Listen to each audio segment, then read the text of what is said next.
How you doing? How you doing? And how you doing, ladies and gentlemen? It's your boy Petty, and I appreciate you stopping by today.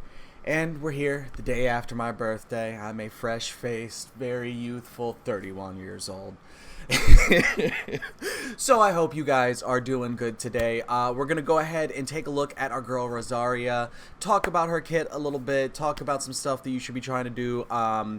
If you're trying to build her one of two ways, because if you're not aware, you can either build her as a main DPS or like a sub DPS or a support DPS, whatever you want to call that class, to where she can set up some good damage, but she can also bully people a little bit.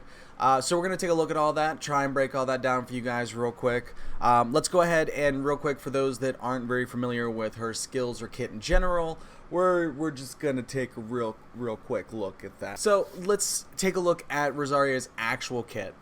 So nothing crazy in the normal attack department. She out here with a spear. She going to be poking some people. She might be plunging some people. Some stuff might happen. Her first move is pretty nice.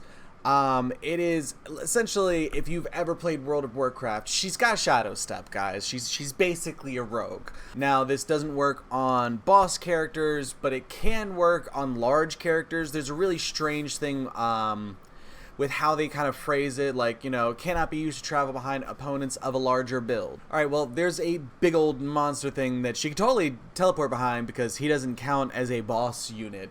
So this wording is a little confusing and might lead people trying to be like, well, what does it work against? Basically, just not bosses. Alright, so her elemental burst is essentially, she slashes opponents, does a little bit of damage there. Also, I believe applies cryo there. And then also summons a big old ice spear that kind of just starts doing an AoE effect, like she just called in Shiva herself.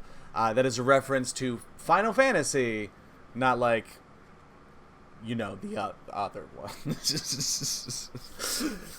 So, this is what really can make her shine as a support DPS character, because ultimates like this are super easy to combo with, and can be really effective because shatter hurt. And this is essentially what makes her really effective in the sub or support DPS role. Ultimates like this that give you the ability to combo very easily with your team is always great. And as we see later in her kit, there's a lot of other good stuff happening there that also feeds into her playing a very good support role. I think in some ways it's a little bit too restrictive, but let's actually take a look at some of these talents so that we can get into that. First one, Rosaria strikes an opponent from behind using Ravaging Confession. Rosaria's crit rate is increased by 12% for 5 seconds. That's hype. That's hype. We like that. That's a good move. That's a good move. Let's look at the next one. Look. This looks like a, you know, talent for someone who is, you know, DPS. Awesome. Casting Rites of Termination increases crit rate of all nearby party members except Rosaria herself by 15% of Rosaria's crit rate for 10 seconds. Crit rate bonus gained this way cannot exceed 15%. So if you had the max of 100% crit rate, only 15% of it can potentially go to your team. So however far down you are from 100%, they're getting 15% of whatever that is. So this isn't just a blanket huge crit rate buff to your whole team unless you already have crazy crit rate buffs. But this is, I don't want to say at odds, but it feels a little strange that, okay, so her first talent is buffing her, and then her second talent is buffing everybody else, and especially not her.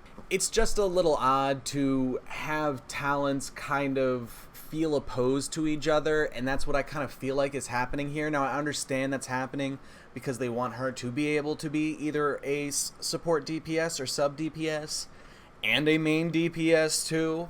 But I wish they could have found a way to work that into her kit where it wasn't, okay, one talent directly buffs that thing, the next talent directly buffs that thing, and that's how we bring them both to the table.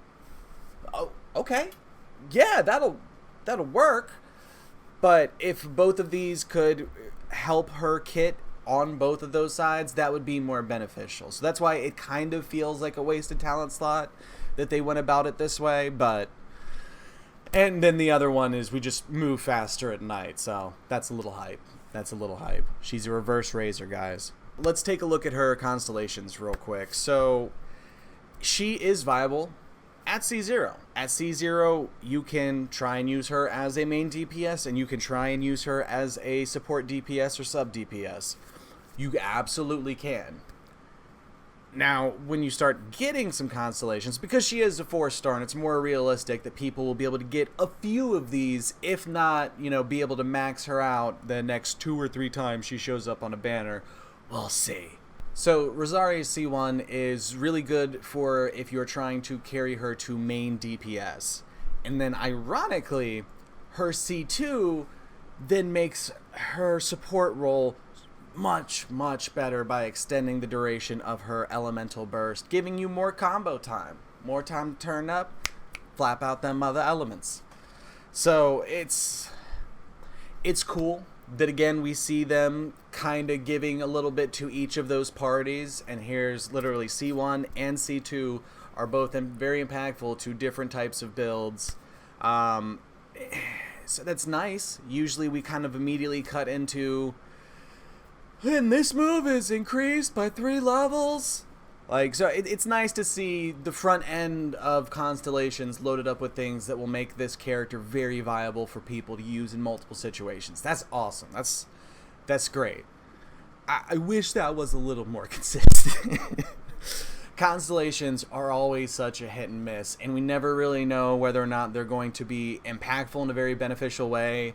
If they're going to be ungodly broken, and oh my god, this is a super whale character. Child. It's hard to tell.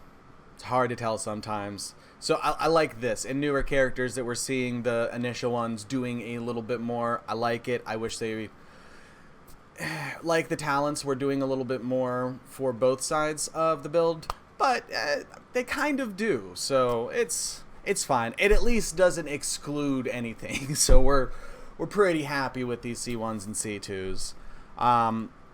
Obviously, once you start getting into, if you full C6 this chick, and you get to the physical resistance, okay, at that point you should probably be using her as main DPS, because physical damage gonna be nice, son. It's gonna be nice.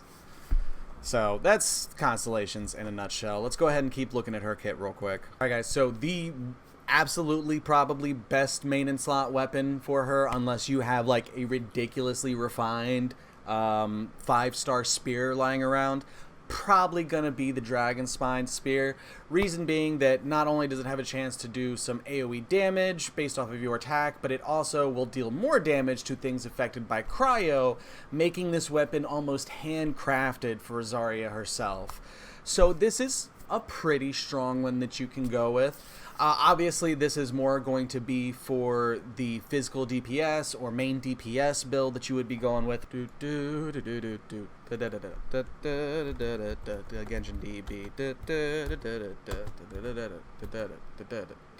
I'm charging my attack. And obviously, if you are trying to build her as support DPS, Favonius Lands is going to be one of your best choices here, just because every time you crit, and this girl's kit is largely built around crit anyway, so you're already liking how it looks from the start. Essentially, it's just going to get you energy back really fast and everything. That way you're able to use your ult more often and get them big old burst numbers. So obviously, that is absolutely huge for a support DPS who, their jobs mostly consist of just popping out and hitting their E's and Q's and then getting back out of dodge so that the real DPS can show back up. No, it's so your team can work together in a very explodey way. Personally, where I kind of fall and land on this is that 4-piece Icebreaker is probably going to be the best for people that do not have super min-max gear already. So if you're not able to get a relatively high crit rate chance, either through having it on your artifacts itself or as a substat on the artifacts, if you can't get that, then this can help make up for that and help you do some good damage if you are more along the lines of being under-geared. Now, I do not know for certain if the 4-piece bonus from this will take effect and also apply when Rosaria is supposed to be buffing her teammates' crit percentage based off of her own crit percentage. I'm not sure, and I've tried to research this the best I could, but I'm not sure if it will pick up on your other buffed crit rates and then apply that new percentage to your entire team, or if it's going to go off your base crit percentage before all the buffs and stuff come into effect. This could make it very good for a, sub DPS build as well, but I think that getting the 2-piece cryo damage from this and then being able to mix in Bloodstained or something like that is going to get you better damage towards the higher end gear side of things when you've got really good rolls and luck. Once you get, say if you got full C6 and everything, okay, you might want to think about going a little bit of Noblesse, a little bit of Bloodstained. You should also, if you're at C6, hopefully you're able to maintain a very high crit percentage, so without having to kind of worry about the piggybacking that you can get off of this set. Again, it's a very strong set, but I think if you can make this up the sub stats somewhere else, you can really see her shine mixing in some of those other 2 pieces that are boosting physical damage through the Bloodstained set, that might potentially be boosting your crit rate if you're a little bit low on that and you absolutely need some. It's not bad for a starter, not good for a long-term build on her, but once you have the substats and everything, it gives you a lot more flexibility to try and go for some of these higher damage things, especially when you start factoring in like the C6 physical damage reduction or physical resistance that it applies to enemies and everything. It looks pretty good. I feel like Rosaria is going to be able to show up and do a little bit of work, just a little bit of work. But yeah, as far as substat priorities and everything, you would... Again, if you're on the lower gear side, probably want to go for crit rate. If you're not able to get that through subs, then you might want to pick up the artifact with the primary stat of crit rate. In terms of whether or not you should be trying to get cryo damage bonus or physical damage bonus off of her, from what I've seen from testings and general reporting, that cryo is going to be your better bet. Maybe once you're at full C6, you can look at potentially going in and, changing the cryo damage buff from your artifacts to being physical damage.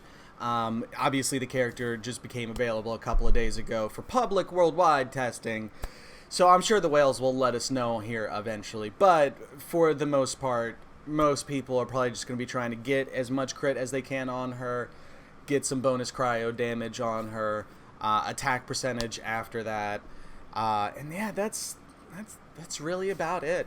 We'll try and actually do a Broke Boy preview of where we kind of play with her a little bit and everything in the testing, talk about how we feel about her kit, and also if you guys have any questions about her from this video and everything, we'll touch on them in that. So I think that does it for today, guys. I really appreciate them faces. Thank you so much for stopping by today, and you're gonna have to catch your boy in the next one, because we're out of here. Deuces.